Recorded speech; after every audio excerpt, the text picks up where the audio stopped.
Hi there, my name is Peter Dishman, and this is my wife Lauren, and we serve with Mission to the World and Reformed University Fellowship in Bogota, Colombia. We wanted to tell you a quick story of a gal in our ministry who we'll call Gabriela, and how God has been at work in and through her life. We met Gabriela a year or so ago. She came into our group through some friends, and as she started to hear the gospel in our large group, in small groups, and started to form relationships with Christians, she wanted to sit down and talk a little bit more about her life. And so as we sipped cappuccinos on the top of the science and technology building on campus, she started to tell me about some of her hopes and her dreams, some of which were going well, and some of which seemed like they were in grave danger.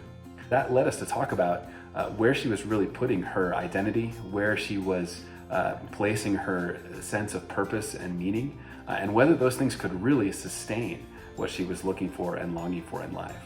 I gave her a book to read, Counterfeit Gods, and she assiduously started to read through the book and to diagnose her own heart and to come back with some really good, clear, accurate answers. It seemed clearly that God was at work giving her eyes to see herself. I met Gabriela for the first time around the time when Peter had given her that book at our 2019 Curicon, our retreat. And she was in my group, and so we got to know each other a little bit there and were able to continue growing our friendship in Bogota. And back on campus, she was able to tell me a little bit about what had been happening, what God had been doing in her relationship with him through these conversations with Peter, through being involved in our group, through reading Counterfeit Gods. As she'd been reading this book especially, God had been opening her eyes so that she could see the places in her life where she was placing her trust, in her academic achievement, in her relationship with her boyfriend, and in herself. And she told me as we were talking that as soon as God started showing her these places where she was putting her trust, he started knocking those idols down and showing her that they were not going to be able to hold her up, that they were false hopes for her. And she told me in that conversation that the last place that she was putting her trust in was herself. She'd seen that all these other external things that she'd been trusting in were failing her, but she just wasn't ready to give up control of her own life. So we were able in that conversation to talk a little bit about one of the passages we talked about on the retreat, and how Jesus is our good shepherd, and about how we can trust him to be the one leading us and guiding us and sustaining us, and that he really is able to take better care of us than we are able to take of ourselves.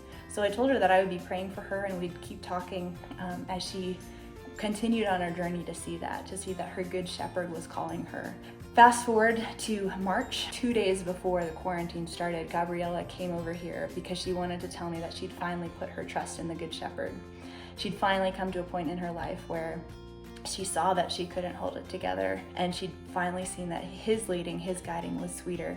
So that was a really sweet conversation for us to have, and it was so beautiful to see God giving her that gift of faith before this time of quarantine. Because for her, this has been a really hard season. She's been seeing how all of her hopes and her dreams, and how even the good things that she's been wanting in her life, like being able to study in Orlando in a master's program, this situation has just completely taken away those hopes and dreams.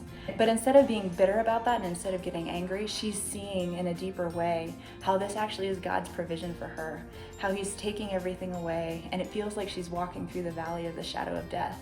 But there in the valley, there in the place of darkness and discouragement, and where you can't trust in any other hope or any other dream, he is there, and he is faithful, and Jesus is leading her. So it's been really sweet to be able to walk with her with that in this time, and to see the ways that he's feeding her heart, even in a hard place. We love the passage that is the start of the devotional today, that Jesus came from heaven, that he left behind his riches and his glory so that he could enter into the darkness and the brokenness and the debt of our world, pay that debt on the cross, and then be exalted to the highest place. And for Gabriela, that's her hope now, that Jesus came into the mess of her world ruled by tyrannical idols, so that he could free her from that, so that he could rule all things for his glory and for her good. So we hope that encourages you today. God is at work bringing his sheep to himself. They hear his voice. Even though they resist, his grace is ultimately irresistible.